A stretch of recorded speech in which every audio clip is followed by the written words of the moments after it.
Spinato Spin, great to have you here. The weather here in the Northeast has gotten a little colder. A lovely night for a moon dance, whatever you want to call it. But we're doing something a little different on the spins now. We're doing our talks in groups of three. So we're zeroing in on a topic, and then what we're doing is we're breaking into three separate talks. So this is one of three.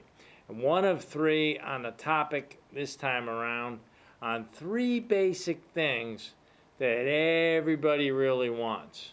They might not know it, they might not feel it, but deep down inside, this is what people really want. Three basic things. I'll go over them real quick, and then we'll start talking about the first topic. Three in a row. Here you go. You ready? Everybody wants things this way. Nobody wants a boss. Nobody wants to have anyone over them telling them what to do. Over time, all the time. Think about it. No one wants a boss. And another thing that people want, they want to be able to do what they love to do. That's what they want to do. They're individuals, they're creatures that want to be happy with what they're doing. Makes sense, right? Think about it. Think about you. Think about what you experience on a day-to-day basis.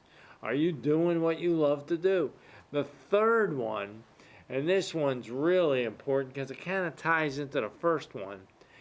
Everyone deep down inside wants total financial security. They don't want to ever be in a position where, because of the amount of money they're making or the kind of amount of money they have, that someone can take them and squeeze them. You ever hear the expression, I don't like the way the person looked down their nose at me? Well, that's exactly what it means. Not only are they looking down their nose, they're putting their thumb on you and telling you what you can do and what you can't do.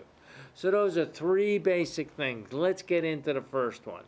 And let's talk about that for the next 5 minutes, 6 minutes, whatever we got left. Number one, all right, want to be your own boss. Every piece of flesh that's out there knows that in their lives, they have developed to a point. And the last thing they want to know through their development is that it wasn't good enough. That it wasn't good enough. You don't know how to control yourself, or you don't know how to lead your life, so I'm going to lead it for you. That's what a boss tells you. A boss basically is in a position like this. And this is why you feel that you want to break out of this. A boss's job is to get people below them to do his work. Plain and simple. Think about it. Nobody shows up for work. Who does the work? The boss. That reflects poorly on him because he's supposed to get other people to do his work. Now, he's in that position. So you know what he winds up becoming? He doesn't become a motivator. You know what he becomes? He becomes an intimidator. All right? Think about that. And think about the difference between a boss and a coach. See, the coach motivates. The boss intimidates. He has to. Because if you don't do your work, we're going to fire you.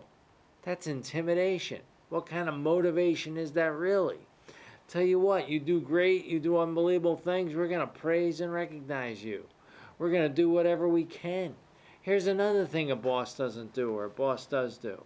He looks for your weaknesses, and he starts picking on those, right? And you're showing up late. What's going on? What's up? What's up? You're not working hard enough. What's going on? That's called looking for your weaknesses.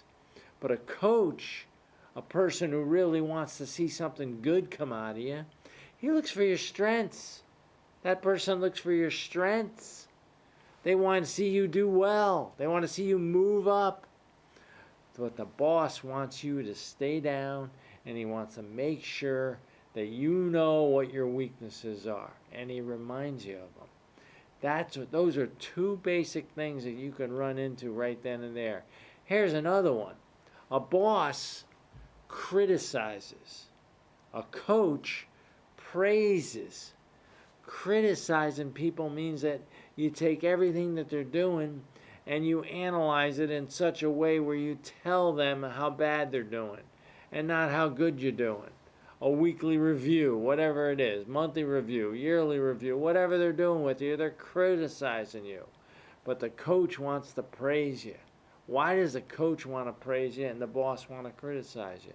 The same reason why I told you in the beginning. They're in a position where they can get rid of you and fire you. But the coach needs you and needs you to do well. Yes, they can get rid of certain players and this and that as it goes along. But when that person's on that field and has to play, that coach wants to get the most out of them. The coach doesn't really, I should say the boss really doesn't care that much. Think about those three simple concepts: motivation or intimidation. Right? Think about how simple that is to remember as you go forward. Weakness and strength. Think about weakness and strength. Which one do you want to emphasize more, your strengths or your weaknesses? And then praise and criticize. You don't want any part of either one of them. You don't want any part of that criticism. You want praise. Now, as we look at the big picture here, right? You want to be your own boss. You want to tell yourself what you're going to do. Let's think of the history of this. You're born, right? You're born, you're in somebody's arms. Then you start to crawl. Then you start to walk. Then you're able to run. You're on your own power. You could do whatever you see what I'm saying? We're developers. Deep in our heart, every piece of flesh that's out there knows that they came from very little and got to a certain level. Why would they want to stop? Why would you want somebody telling you what to do when you yourself deep down inside know what to do?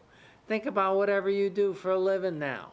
There was a certain level that you went through. You weren't good at it, then you got good at it. Now you're good enough at it where you can look around to see what kind of impact you're having on what you're doing. Now you can start looking around and say, well, can I do this myself? What are my options? Who do I have to listen to? What do I have to understand? Those are the key things to understand why deep down inside we don't want a boss. We want to be our own boss. I hope that helped you, and I hope that got you thinking about the two next things, which are basically what we want more than anything else. Is we want to do something we love, and at the same time, we want to be able to build financial security where nobody could take their thumb and squeeze us and make us do things we don't want to do. I hope that helped you, and I hope you have a great night. Thank you. Bye-bye now.